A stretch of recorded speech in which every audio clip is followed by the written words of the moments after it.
A retired veteran stood in an airport bathroom, ready to end it all, until a dog appeared. Not just any dog, but one that had once served beside his fallen son. What followed was a journey of grief, redemption, and an unexpected second chance at life. This isn't just a story about war or loss. It's about how love finds its way back, sometimes on four legs.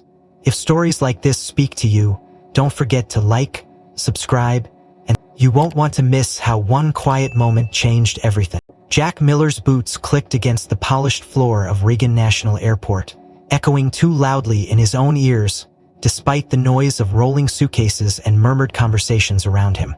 He walked with the rigid bearing of someone who had once known command, though his posture had softened over the years. The duffel bag slung over his shoulder was worn, its handle darkened by sweat and use. He didn't have much in there, just a few folded clothes, an old pocket Bible, and a letter he hadn't yet dared to open. He had printed a one-way boarding pass to Buffalo, but he had no intention of arriving there. Buffalo was just a name and excuse. The real plan ended before that flight ever took off. He moved through the terminal like a man rehearsing his last steps, the farthest one down the hall, just as he had hoped. Less foot traffic meant fewer eyes. He'd scoped out the spot during a layover 6 months ago. Back then, the idea had still been only a whisper. Now it had grown teeth. At 65, Jack looked older than he was. The war had worn him down, the real one in the desert and the one he carried home. His wife had left 2 years after their son died in combat. Cancer took her quietly, but he often thought it was grief that started it. The house had gone quiet, his medals had gone into a drawer, and his son's folded flag, still resting in its triangle box, now sat at the foot of a bed he hadn't touched in weeks. He walked toward the men's restroom tucked between a Hudson News and a closed information kiosk. The timing was perfect. His flight wouldn't board for another hour. No one would miss a man who'd arrived early and slipped away. As he stepped inside, the fluorescent lights buzzed overhead. A row of sinks, urinals, and the one stall at the far end. He chose that one. He slid the bolt, sat down. His breathing slowed, not from calm, but from the thick weight settling in his chest. He reached into his coat pocket and took out the pill bottle. Painkillers mostly. Leftovers from knee surgery. Enough to do the job if taken all at once. He set it gently on the closed toilet lid next to him. He stared at it. Jack Miller wasn't afraid of death. He'd seen it too many times. He was afraid of dying without having done something that mattered. And now, with everyone he loved either gone or distant, he wasn't sure anything he had done ever truly had. A sound startled him. Not a footstep, not the door creaking open. A bark. Sharp, loud just once, but enough. He stayed still. But his breath quickened. He knew that bark. No, impossible.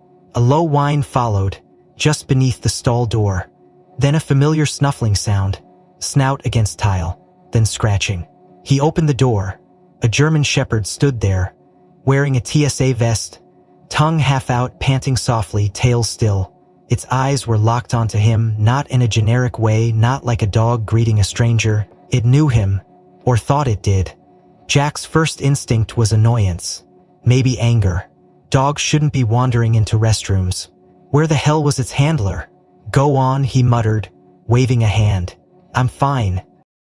The dog didn't move. Instead, it took one step closer and sat. It tilted its head.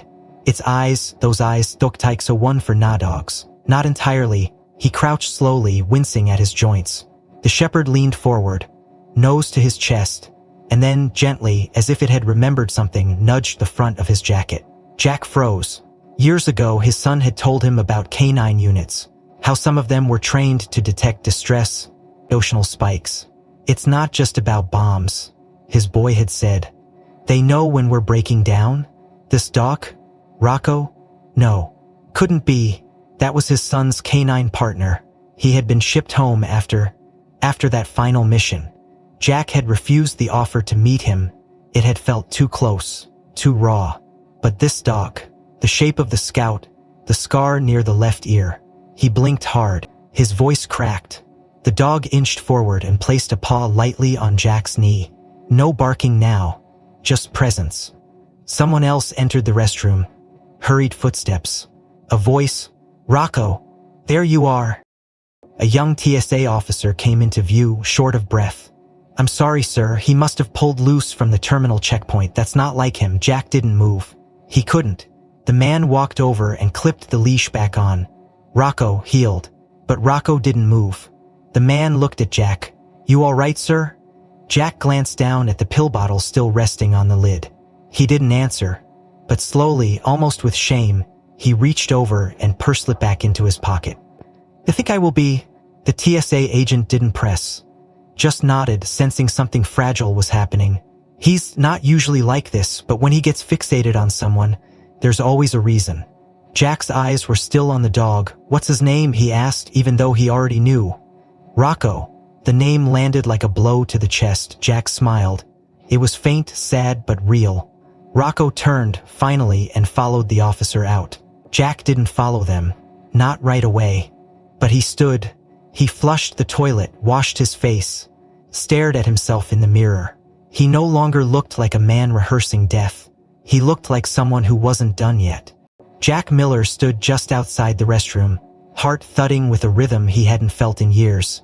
Not from panic, but something eerily close to being alive. He watched as the TSA officer gently tugged at the German Shepherd's leash, trying to coax the dog away, but the animal refused. Rocco stayed rooted to the spot, his body positioned protectively between Jack and the rest of the terminal, as if sensing the internal storm that still hadn't fully passed. Passengers flowed around them like a river, most unaware that something significant had just occurred in that quiet, sterile bathroom. Jack took a hesitant step forward, unsure of what he was walking toward or away from, but Rocco moved with him, syncing his steps with Jack's without command. The TSA officer frowned, puzzled, but said nothing. It was at that moment that a security supervisor, tall, broad-chested, and carrying the weight of too many procedures, approached with firm authority. "Sir," he said sharply, cutting through the tension, "you need to come with me. We received a report that you were in distress in a restricted area." Jack blinked, unsure how to respond. His hand instinctively went to his coat pocket where the pill bottle still rested, like a hidden... "I'm fine," he replied quietly, not meeting the man's eyes. "Just had a moment. I'm leaving." "You don't get to just walk away after a moment," the supervisor snapped. "You were in a secured stall, unresponsive, and now our dog won't disengage. We need to verify your state of mind and ensure you're not a threat, to yourself or to others." Jack's shoulders tensed. More hands in his life. More people asking questions he didn't want to answer. "I said I'm fine." He started to turn, but two officers flanked him quickly. "Sir, for your safety, we're going to escort you to the wellness checkpoint." One of them reached for his arm. That was the mistake. Jack didn't yell, but his body reacted with years of reflexes hardened by combat and shame. He jerked away instinctively. "Don't touch me." But it was too late. In seconds, the two officers moved to restrain him. The contact triggered something ancient in Rocco. The shepherd let out a sharp, guttural growl that sliced through the noise of the terminal like a blade. All movement around them seemed to stop. Rocco placed himself directly between Jack and the guards. Head low, tail stiff, eyes narrowed with laser focus. "Whoa, hey," the handler called, gripping the leash with both hands now, feet braced against the tile. "Rocco, heel." The Georgia didn't obey. The tension in the air thickened as the dog let out a warning bark, deep and threatening. The security team froze. Passers-by were beginning to notice. Cell phones raised. Whispers started. "Is that a bomb dog? Is someone armed? Is it a drill?" Jack didn't move. He stood still, locked in the surreal moment of being both protected and exposed. The way the dog looked at him, like it had recognized something no one else could see, was unnerving. Like the animal knew him, inside and out. A voice broke through the chaos. "Stop," said a calm, firm tone from behind the crowd. Heads turned. A woman in a TSA uniform stepped forward, her badge clipped crookedly to her vest. She looked about 30, with deep lines of fatigue under her eyes, and a quiet authority that hushed the scene more effectively than any order. "You know that dog," she said. The male handler gave her a wary look. "He's mine today." "No," she said, her voice quieter now. "You're walking him today, but I knew him when he was deployed." Her name tag read Ramirez. She stepped closer and knelt beside Rocco without fear. The dog instantly softened, ears twitching as if recognizing her scent. He served in Kandahar, did 4 tours with a combat engineer unit before being repatriated. Jack stared at her. Ramirez returned the gaze, then looked at the security lead. If he's reacting like this, she said gently, there's a reason. The supervisor was unconvinced. The man refused help. He may be unstable. Ramirez rose, dusting her knees. Or maybe the dog sees something you don't. Do you know Rocco? No, Jack said. But I think he knew my son. That silence returned again, the electric kind that wraps around a moment, just before it fractures. Your son's name, she asked carefully. Corporal Aaron Miller, Jack said, the name tasting like iron in his mouth. He served with K9 units, Afghanistan, died 4 years ago. Ramirez looked stunned for a moment, then swallowed. Aaron, she whispered, tall kid, always carried his helmet like it weighed 50 pounds. She paused. He was Rocco's last partner. Jack's knees nearly buckled. He had to reach for the wall. He didn't know they brought the dog back. Most don't, Ramirez said. But Aaron made a special request. Said if anything happened to him, he wanted Rocco to be retired with honor. He even filed paperwork before the mission. Her eyes softened. But when he died, the process got tangled. Rocco was placed in the general pool, reassigned. No one ever told the dog what happened. Jack stared at Rocco, who had now sat down calmly, his tail twitching like a metronome. He remembers, Jack murmured. He came to me. He did, Ramirez said. And he doesn't do that. He doesn't fixate. Never has, except once. Jack looked at her. First time I saw this dog lose control, it was 3 weeks after Aaron died. They brought Rocco into the base kennel to prepare him for reassignment. He broke out of his enclosure, ran to Aaron's quarters, and laid there for hours. Wouldn't eat, wouldn't move, just stared at the door. Her voice caught. He waited for someone who'd never come back. Jack felt heat behind his eyes. Hadn't allowed it. He found me, he whispered almost to himself. Here, of all places. Ramirez nodded. Some dogs never stop waiting. The silence grew dense again, but this time it held something different. Reverence, maybe, or the weight of threads reweaving themselves after years of being torn apart. But before Jack could speak again, the airport intercom chimed overhead, and a voice calmly announced a gate change for Flight 287 to Buffalo. Ramirez blinked. Were you headed to Buffalo? Jack hesitated. No, I wasn't going anywhere. But even as he said it, he wasn't sure that was still true. He looked down at Rocco. The dog met his eyes, and in that moment, the noise of the terminal seemed to fall away again, leaving only a space where something else, something final, but didn't get the chance. Because just then, Jack sat alone at a corner bench near Gate 47, the noise of the airport dimming beneath the rising tide of memory. Rocco lay at his feet, alert but calm, his head resting on his paws, tail occasionally sweeping across the tile like a clock ticking softly beneath their silence. Jack's hand hovered over the dog's back but never quite touched it.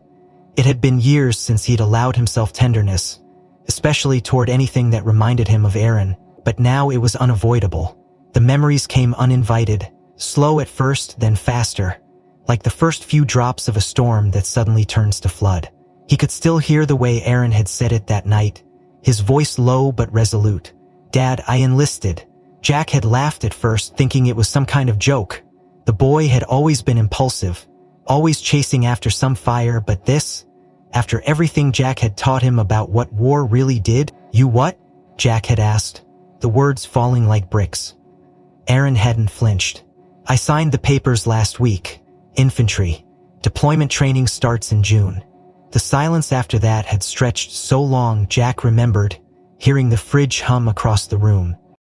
Over my dead body, he'd said finally, and Aaron, stubborn as ever, had just looked at him with those dark eyes, Jack's eyes, and said, then I guess that's what it'll take.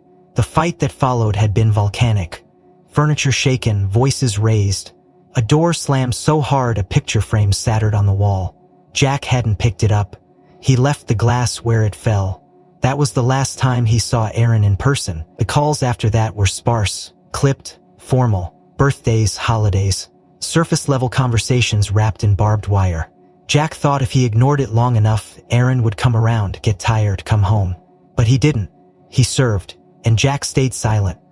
The news came in a manila envelope, handed to him at work by a man in uniform who looked too young to be the bearer of death.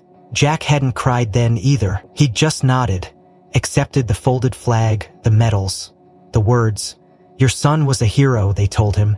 He didn't want a hero, he wanted his boy. Now, as Rocco stirred beside him, Jack finally placed a hand on the dog's back. The fur was coarse but warm, and beneath it he could feel the steady pulse of a living being, an echo of the son he had lost. It was just a kid, Jack muttered. The words weren't meant for anyone, but Rocco lifted his head slightly as if listening. Ramirez had gone to check in with her supervisor, promising to return. In the meantime, the handler from earlier, Tyler, he'd introduced himself, sat nearby, giving Jack respectful distance but clearly curious. You okay, sir? He asked finally. Jack nodded absently. How long have you been working with him, Rocco? About 4 months. They rotate handlers every quarter unless the bond's too strong. He's a good dog but distant. Picks and chooses who he listens to. Jack gave a dry chuckle. Sounds like someone I used to know? Tyler tilted his head. You said your son knew him? Jack hesitated, then nodded. He was Rocco's last partner in combat. Before Jack's breath caught. He hated that acronym, killed in action. It sounded so clean, so processed, as if his son had been a line item, a checkbox, a statistic. He was more than that, Jack muttered. He was stubborn, smart, used to draw cartoons on the back of his field reports. Called me old man like it was a joke. Tyler didn't respond right away. Then, gently, he said, They say Rocco didn't take it well. Refused to work for weeks. PTSD, they think. Some dogs... He didn't mean to say it out loud. But there it was. Out in the open like a confession. Why? Tyler asked. Not judgmental, just curious. Jack exhaled slowly, as if the air had to pass through stone. Because taking that dog would have meant admitting Aaron was coming back. There it was. The truth, cold and sharp. He'd been too afraid to hold the last piece of his son, so he'd let it slip through his fingers. Sent him to a rehab facility for working dogs, Tyler said. He didn't do well with resocialization. Failed out of 2 homes. Bit one of the trainers, they almost retired him permanently, non-serviceable. Put down? Jack asked quietly. Tyler nodded. Yeah, but Ramirez stepped in. She fought to have him reassigned to TSA instead. Said he just needed purpose again. Jack looked down at Rocco, who had now curled closer, as if drawn by the weight of memory. And now he's sniffing luggage, he said bitterly. After everything? It's not just luggage, Tyler replied. We get bomb threats, narcotics, human trafficking sometimes. Dogs like him, they sense things, not just chemicals. Emotion too. Jack thought of the way Rocco had burst into the bathroom, the way he had sat, unmoving, until Jack stood up. He came for me, Jack said again. Tyler nodded. Seems like it. A long pause passed between them. Jack leaned back on the bench, suddenly exhausted. I never got to say goodbye, he murmured. I never told him I was proud. Tyler didn't say anything. There was nothing to say. Jack looked at Rocco again, then slowly reached into his jacket and pulled out the letter, the one he hadn't opened. It had arrived 2 weeks after Aaron's death, marked with military insignia, addressed in his son's neat block handwriting. He'd carried it with him everywhere. Unopened, like a wound he refused to treat. His fingers trembled slightly as he turned it over. He wasn't ready. Not yet. But something had shifted. He slipped it back into his coat. Ramirez returned a moment later, walking with deliberate steps, her expression unreadable. There's something you need to see, she said, looking directly at Jack. It just got a message from someone at the Department of Defense. They tracked your name through Rocco's service logs. You were listed as next of kin for a file that never got processed. It's about the day Aaron died. There's more than what you were told. Jack stiffened, heart suddenly pounding. More? Aaron made a final call before the mission, she said. He made a request, not just about Rocco but something else. Jack opened his mouth to ask, but Ramirez held up a hand. Come with me. You need to hear it exactly the way it was recorded. And without waiting for a response, she turned, leading them across the terminal toward the restricted TSA wing, where the truth lay waiting behind a door with no windows, and a story Jack hadn't realized was still unfolding. The hallway beyond the TSA checkpoint was quieter, carpeted with high ceilings and floor-to-ceiling windows that looked out toward the long stretch of runway beyond. Ramirez had cleared the way with a quick flash of her ID and a few tense words to the duty officer stationed nearby. Jack followed her in silence, the low sound of Rocco's breathing grounding him with each step. He didn't know what he expected to find at the end of this corridor, only that it tugged at something old and unresolved deep inside him. The hallway eventually opened into a small observation lounge, unused, dimly lit, with just a few rows of chairs facing out toward the tarmac. Jack paused at the threshold, unsure. Ramirez gestured gently. "He brought you here for a reason." Jack hesitated, but Rocco didn't. The German shepherd walked ahead, his paws silent on the carpet, and stopped beside a worn leather seat by the far window. Then he sat, perfectly still. Jack approached slowly. The view was breathtaking, the sky overcast but cracked with late sunlight breaking through in streaks of gold, bouncing off the wings of parked aircraft. Planes taxied by, their engines' dull roars through the glass. Jack stood behind the chair for a moment, heart thudding for no discernible reason. Then Ramirez pulled out her phone. "Your son sent this photo from this exact seat," she said, her voice soft. She turned the screen to face him. The image was clear, Aaron seated in the same spot Rocco now guarded, a faint smile on his lips, his camo jacket half-zipped, sunlight hitting half his face while the tarmac spread behind him. One boot rested casually over the other knee. He looked older than Jack remembered. Harder, but alive. So terribly alive. "That was 12 hours before his unit went dark in Kandahar," Ramirez continued. "He emailed it to someone at the base who forwarded it to my department. We archive things sometimes just for history or closure." Jack took the phone, his fingers brushing the edge of the screen. "You never saw this," he said, barely louder than a breath. "It never came to me. It probably wasn't meant to," she replied. He sent it with a short caption, one line. "Want to see it?" Jack nodded, still staring at his son's eyes on the screen. Ramirez tapped and flipped the caption up. It read, "If something happens, tell him I sat still for once." Jack's knees gave slightly, and he gripped the back of the chair. The humor in the line was unmistakable. Aaron had never sat still, always restless, always challenging, always chasing something more. That sentence, simple as it was, felt like a truce that had come too late. Jack finally sat down in the seat where Aaron had been. The leather was warm beneath him, probably from the sun. Rocco shifted closer and sat beside him. "He must have loved this view," Jack murmured, his voice raw. Ramirez nodded. He said it made things feel small, in a good way.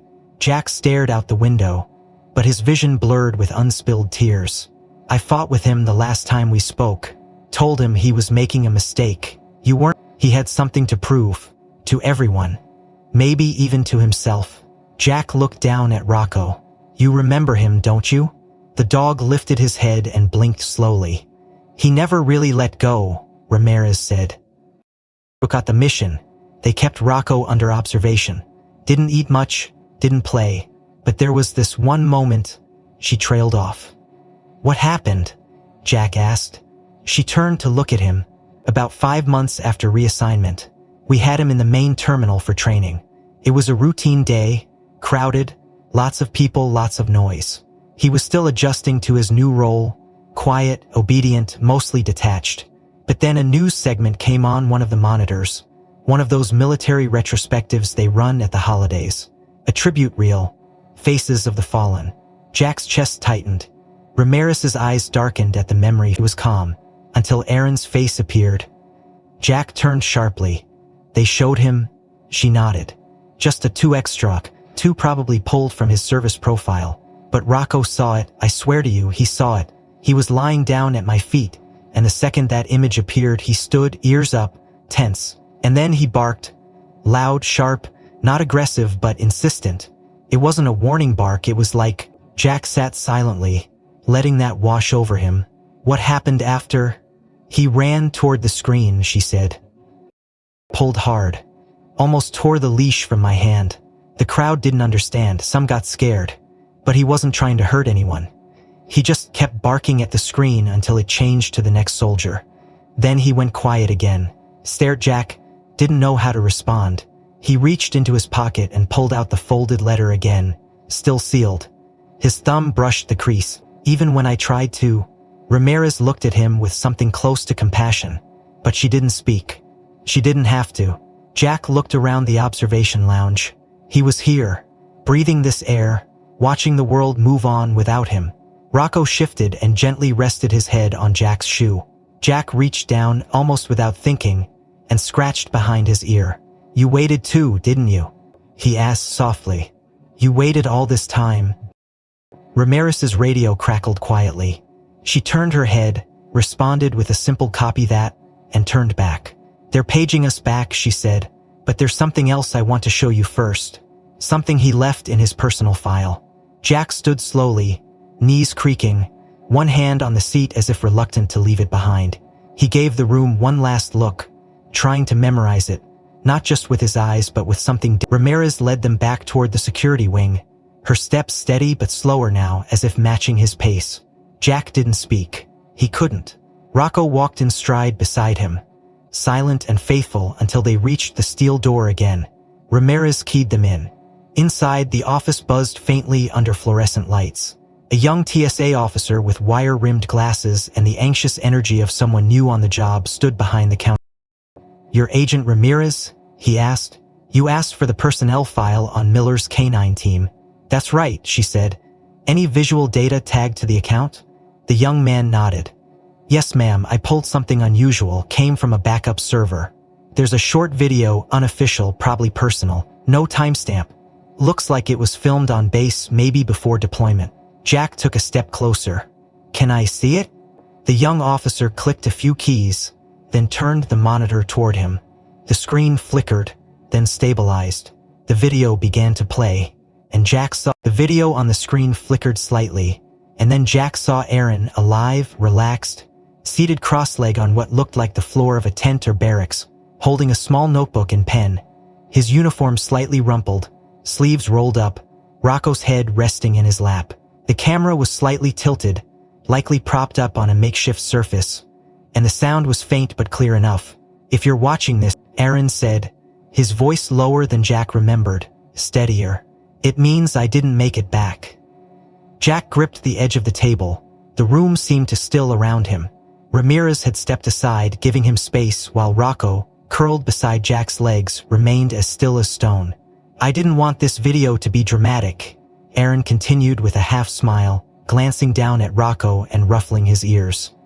"This guy's heard all my speeches anyway. He just wants me to get to the part with the snacks." There was a short laugh, soft and dry. Then Aaron looked directly at the camera, at Jack. "Dad," he said simply, and Jack's chest tightened as though someone had wrapped steel wire around his ribs. "I don't know if this ever gets to you, I don't know if I even get to say this properly, but I need to." He paused, searching for the words. "You were never wrong to be afraid. I know why you didn't want me to enlist. I know it wasn't about control, it was about protection. I get that now."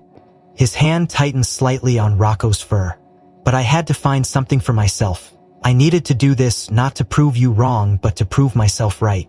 And now that I've been out here, now that I've seen what it costs, I understand what you carried home." Jack's throat burned. His eyes remained fixed on the screen as Aaron's expression shifted. Less bravado, more vulnerability. "You was angry at you for a long time. For not trusting my judgment. For not believing I could be more than a statistic. But the truth is, you gave me more than you realized. You taught me how to be steady in chaos. You taught me how to keep moving when everything inside you screams to give up. You taught me," he hesitated, blinking away something off camera. "You taught me courage, even when I thought you were just teaching me to shut up and follow rules." Aaron looked off to the side briefly, then back. "This dog Rocco. He's part of that too. You'd like him, stubborn, too smart for his own good, but loyal to a fault. There were nights I didn't think I could handle the next mission, and somehow he knew. He'd come curl up beside me like he's doing now, and I'd remember, courage isn't always loud. Sometimes it's a choice you make in the quiet." The video blinked again, briefly, like the tape was worn, then resumed with Aaron looking more serious. "I don't want this to be a guilt trip. I know we didn't end on good terms. I wish we had more time. I wish I'd said this face to face. But if this letter, this video, or whatever they send to you, if it gets through, just know I never hated you. I just didn't know how to be your son without feeling like I was failing you." He exhaled slowly. "But I wasn't, and neither were you." He reached down, gave Rocco's neck a firm scratch, and then smiled again. "This one softer real. If you're seeing this, it means he made it back. That matters to me because he deserves peace, just like you do." The video cut out abruptly, no sign. Ramirez stepped forward, her voice quieter than before. "There's one more thing," she said, reaching into a folder on the desk. She pulled out a plain envelope, creased at the corners, its flaps sealed with red wax instead of glue, the handwriting unmistakable. This was part of Aaron's legacy file, labeled, "To be given only when requested by next of kin." "No one's touched it." Jack stared at the envelope. "Didn't they send it?" "Because he didn't want it sent automatically," Ramirez replied. "He wanted it given when, if, you ever asked." Jack hesitated, then reached out and took the envelope in his hands. The paper was rough, heavier than expected, as if it carried the weight of more than just words.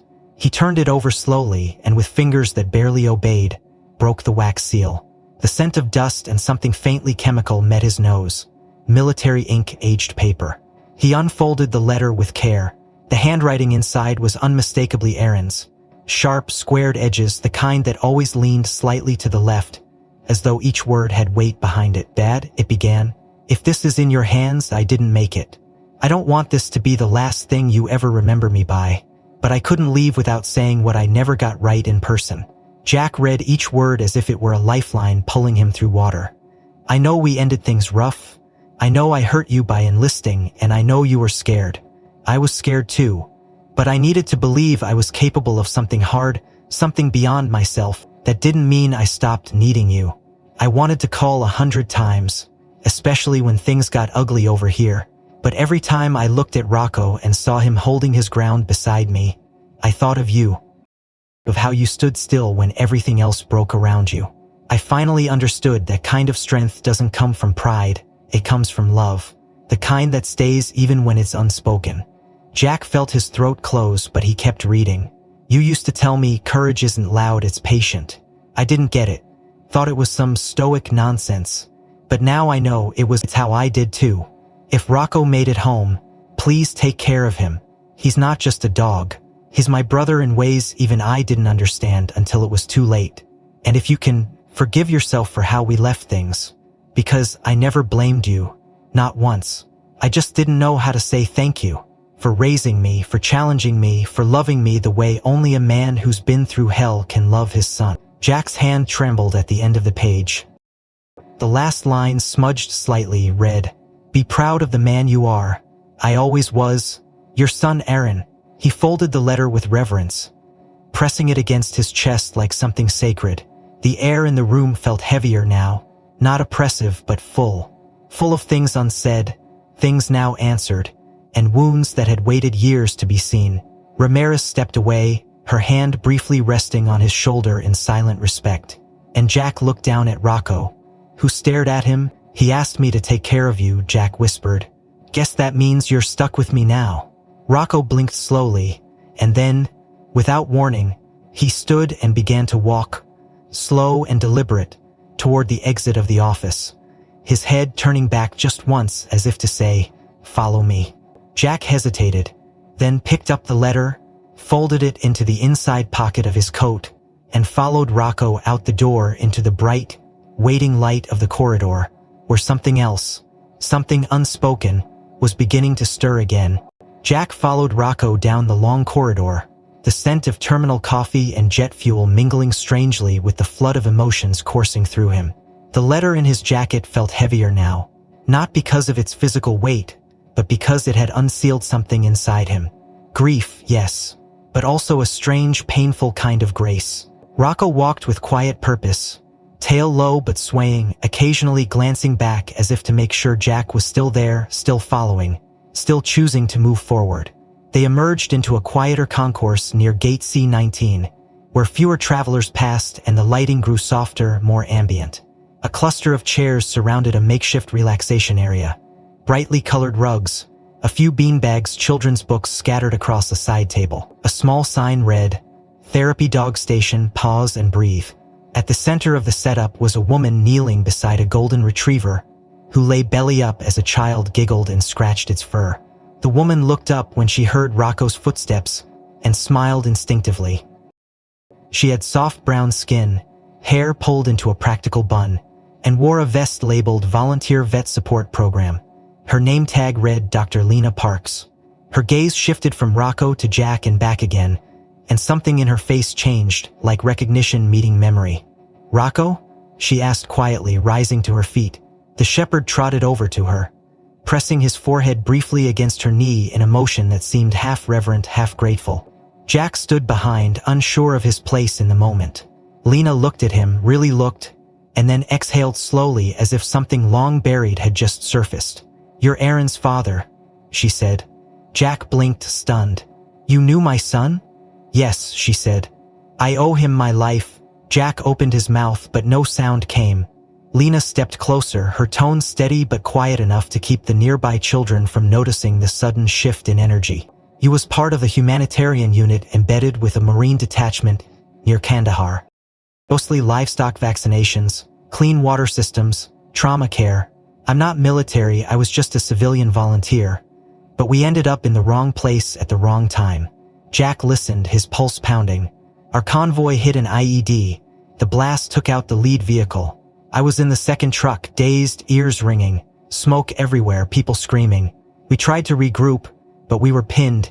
Aaron's unit was nearby on recon. They responded without waiting for backup." Her voice trembled slightly now. "He pulled me out of the wreckage himself, carried me with one arm while firing with the other. I didn't know his name until later. All I knew was that there was a soldier with a K9 who wouldn't leave anyone behind." Jack swallowed hard. "You were there, all the way to the end," she nodded. "When the second explosion went off, it hit their position directly. I got separated from them. I tried to go back, but the debris, everything was fire and dust. I found Rocco hours later." Her voice dropped. "He was buried up to his flank, muzzle singed, paws torn, but he wasn't moving. Just lying there next to Aaron. Wouldn't leave him." Jack felt the floor tilt slightly beneath him. Rocco had gone still again, as if waiting for the story to finish. "I called for evac," Lena continued, "but he wouldn't let anyone touch the body. Not until I crawled in myself. I had seen them together. He let me wrap Aaron in my jacket. Only then did he crawl out, bleeding, limping, but alive." Jack reached for the chair beside him, sank into it slowly. "They never told me that. They just said it was an ambush." "There's always more they don't say," she replied gently. "Sometimes because they can't, sometimes because they don't know how." Jack nodded, his throat thick. "How did you end up here?" "After I came back stateside, I couldn't go back to a normal clinic. I tried, but nothing felt right. I joined this program instead. Animal-assisted support for passengers, especially veterans and nervous travelers. Rocco was transferred into TSA rotation through my recommendation. They were going to retire him, said he was emotionally compromised. But I knew better." Her gaze softened. "I knew he wasn't broken, he was grieving." Jack stared at the dog, now resting beside her feet again. "We all were," he said. "Still are." Lena knelt beside Rocco, pressing her palm to his chest. "This dog has saved more people than I can count. He doesn't just sniff for danger. He senses it. In people, in silence, in the way someone carries their breath." She looked back up at Jack. "That's why he found you." Jack closed his eyes just for a moment. "He showed up in that bathroom like he knew what I was planning. Like Aaron had sent him." Lena didn't laugh, didn't call it sentimental, she just nodded. "Maybe he did." A moment of quiet passed between them, filled only by the hum of airport air and the distant sound of a boarding announcement. "You should know," she added, "that the medics said Rocco might never fully recover after that blast. He had shrapnel near his ribs, his ears were partially burned, and he wouldn't eat. But when they brought him into the field unit, I sat beside his cage and said one name, Aaron. He perked up, first time in days. That's when I knew he wasn't ready to stop fighting." Jack wiped his hand across his face, not hiding the emotion anymore. "And now he saved me too. Lena gave him a small smile. Maybe that's how healing works. We think it's about forgetting, but maybe it's about remembering the right way. He looked down at his hands, at the calluses and creases and veins of a life carried too tightly. I didn't want to remember. Not like this. Not with all the guilt.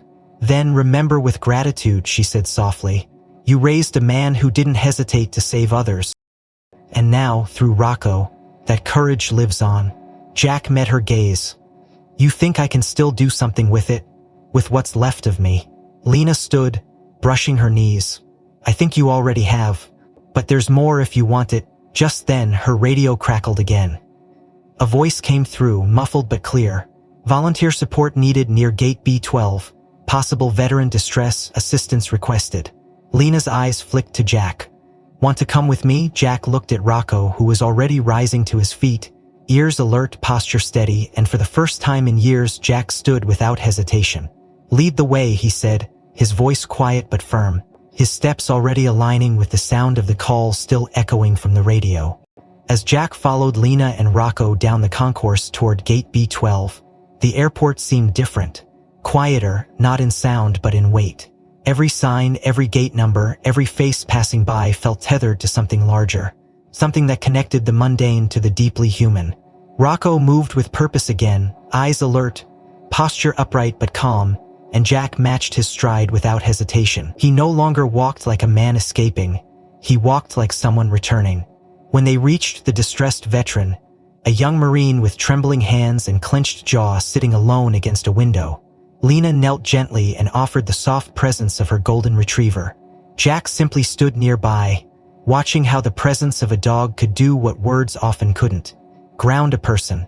Remind them they were still here. It stirred something in him. A question, a tug.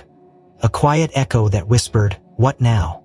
After the situation stabilized and Lena remained behind with the young man, Jack excused himself with a soft thank you. He promised to return but needed to do one more thing first. He moved toward a customer service desk tucked near a coffee kiosk and approached the counter slowly, the folded boarding pass still in his coat pocket like a remnant of a version of himself that had quietly dissolved over the last few hours. The clerk smiled automatically. Can I help you, sir? Jack nodded, producing the pass. I'd like to cancel this. She glanced down.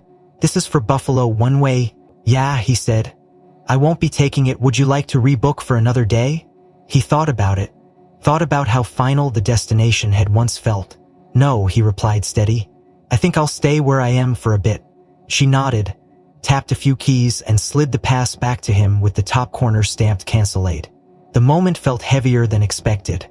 Like releasing the ticket was an act of letting go he hadn't realized he was capable of. With the pass still warm in his palm, he walked toward the large glass windows overlooking the airstrip and found an empty seat beside a potted plant and a charging station. He sat down slowly, pulled out his phone, an older model, rarely used for more than weather or the occasional voicemail, and scrolled to a contact he hadn't touched in years. Marie. 8 years had passed since their last conversation. Not a fight exactly, more like a final silence that hardened over time. He had buried Erin his way and she had done it hers. And somewhere along the way, the bridge between them collapsed under the weight of grief they couldn't share. His thumb hovered over the call icon. He thought of the letter in his coat, of Erin's last words, of Rocco who now lay quietly at his feet. He tapped call, the ring was sharp in his ear. 1, 2, 3. Hello? Her voice was softer than he remembered. Older, yes, but still laced with the warmth of someone who once knew him better than he knew himself. He took a breath. It's me. A pause. Not a gasp, just stillness. Jack? Yeah. I didn't think I'd ever hear your voice again. Neither did I, he said, his voice rough. But I saw him today. Another pause. Erin? And then, everything spilled out. The bathroom, Raka, Ramirez, the letter, the photo, Lena's story, each word carefully laid down like a stone on a path back to something real. Marie didn't interrupt. She listened, really listened, and when he finished, she said quietly, I knew you'd find your way back. I just didn't know how long it would take. He wiped at his eyes with the heel of his hand. He said hesitantly, he was always something left, she said, even if it looks different. Her voice shifted then. almost hesitant. "There's something you should know. Something that might matter to you." Jack leaned in slightly. "What is it?" "You've been volunteering with a program that supports families of fallen soldiers. Mostly outreach, sometimes legal assistance for dependents who've lost a parent overseas. A few months ago, I was connected to a little girl 6 years old. Her name is Kayla. Her father served with Aaron." Jack's breath caught. "Same unit? Same truck," Marie said. "He died shielding Aaron during the second explosion.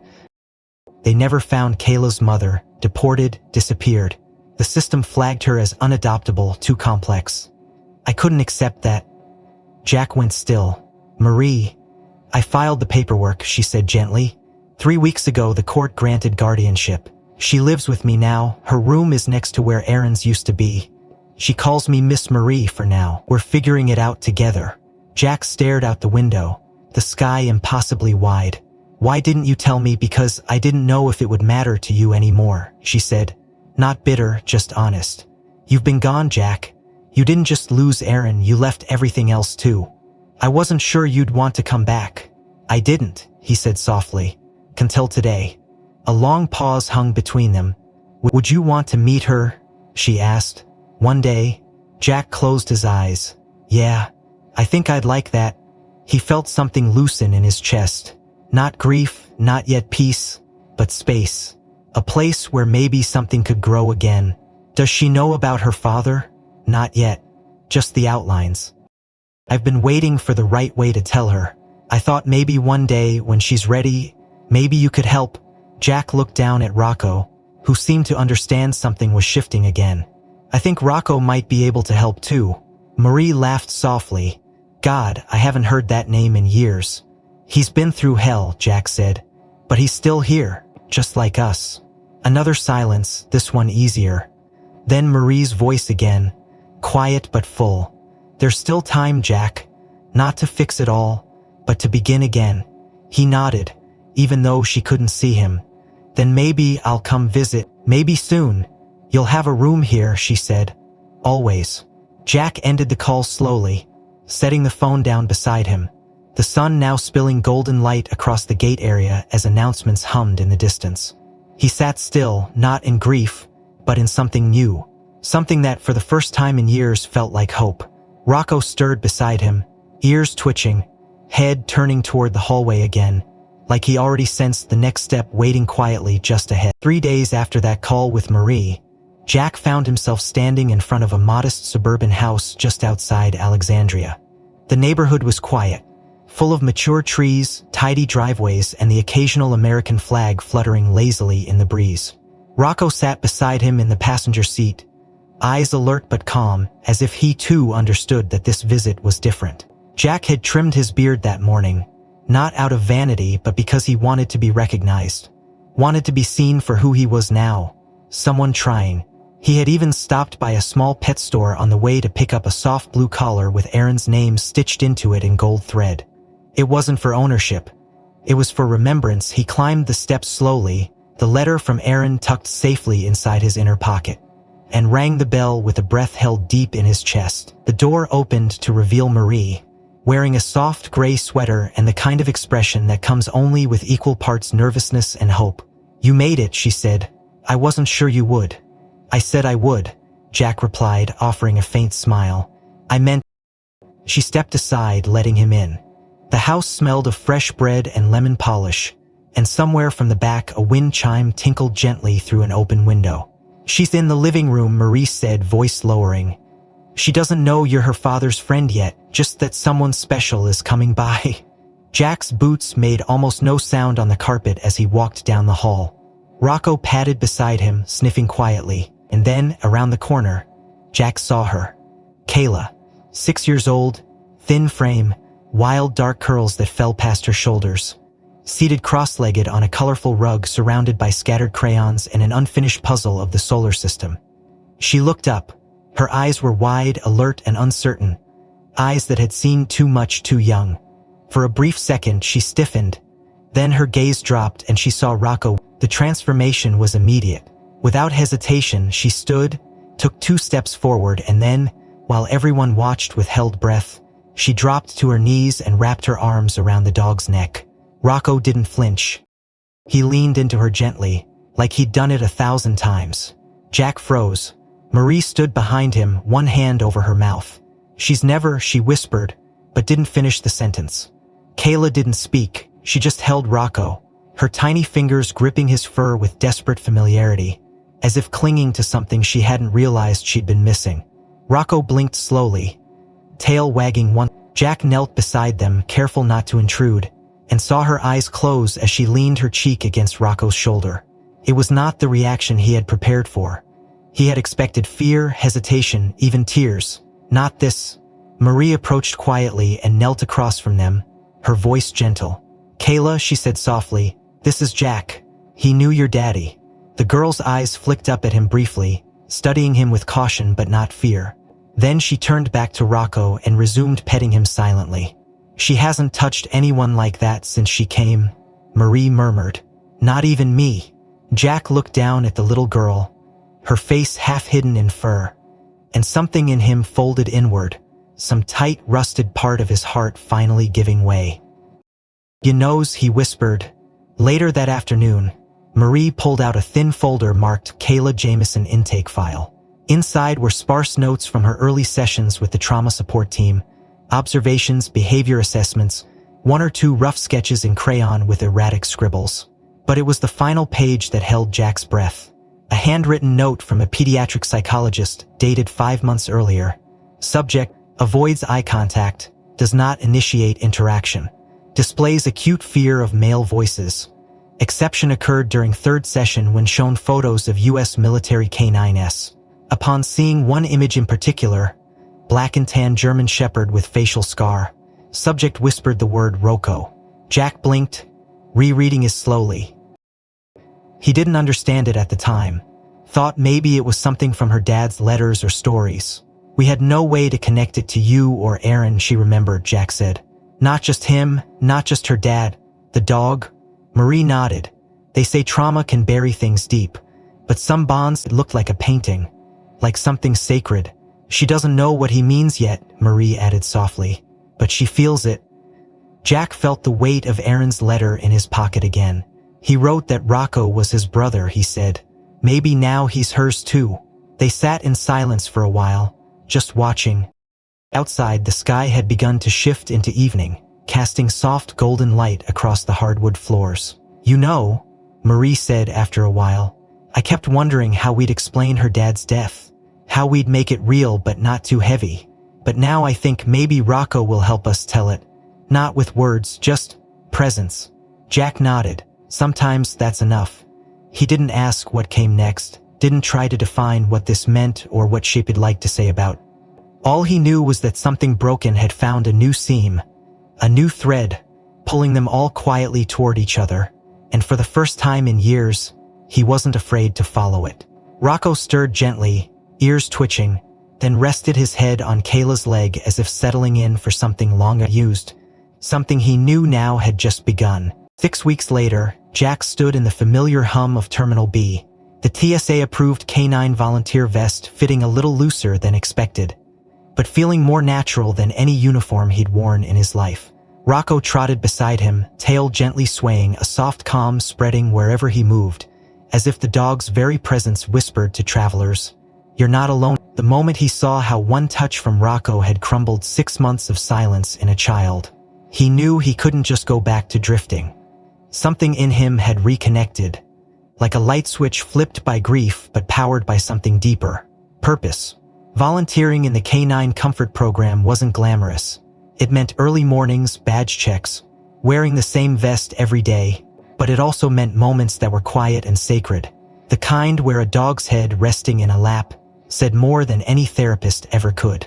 Jack learned to move slowly, to ask fewer questions, to let Rocco lead.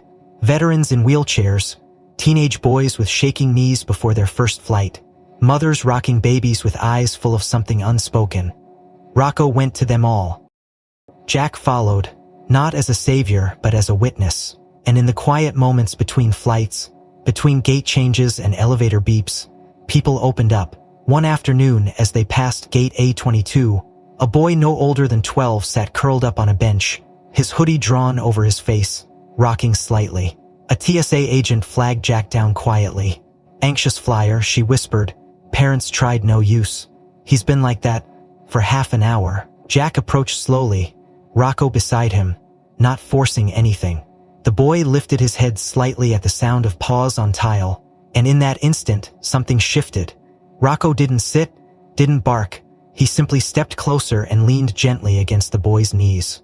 That small pressure, that grounding warmth, made the boy uncoil by inches.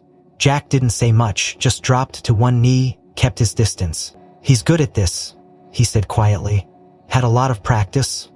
The boy didn't speak, but he didn't flinch either. That was enough. It happened like that over and over. No dramatic speeches, no declarations. Just quiet, small collisions of presence and pain, and a path forward paved by a dog who somehow still carried his heart in the way he moved through the world. Jack began journaling again, something he hadn't done since before Aaron was born. At night, after his shifts, he'd write short entries in a battered notebook. Stories of people they met, things Rocco did that made strangers cry or laugh, memories of his son. He never titled the entries, he just wrote. One Tuesday morning, as rain streaked the windows outside Gate C7, Jack arrived to find a small envelope tucked into his locker. No return address, just his name in block letters. He paused before opening it, fingers brushing over the paper with a strange sense of déjà vu. Inside was a single folded letter, handwritten in blue ink. The first line made his chest tight. "You don't know me, but last Thursday, you and your dog saved my son's life." Jack sat down slowly, the rest of the world fading to background static as he read. "We were flying to San Diego for his college orientation. He has panic attacks, sometimes bad ones. I've tried everything, meds, therapy, breathing exercises, but none of it worked in the chaos of the airport. He froze at security, broke down crying. I thought we'd have to cancel everything. I thought we'd lose him again." Jack could see it, could picture it too clearly. "But then your dog came. He didn't bark, he didn't push. He just sat down beside my boy and let him cry. Your presence, your patience. It gave him room to come back. After 15 minutes, he stood up on his own and said he was ready. We got on the plane. He's in class now, studying engineering." Jack's eyes blurred. "I know you don't do this for thanks, but I needed you to know you made space for him to choose life. And because of that, I get to keep being a dad. From one father to another, thank you." No name, no signature. Just those last words, circled in thick ink.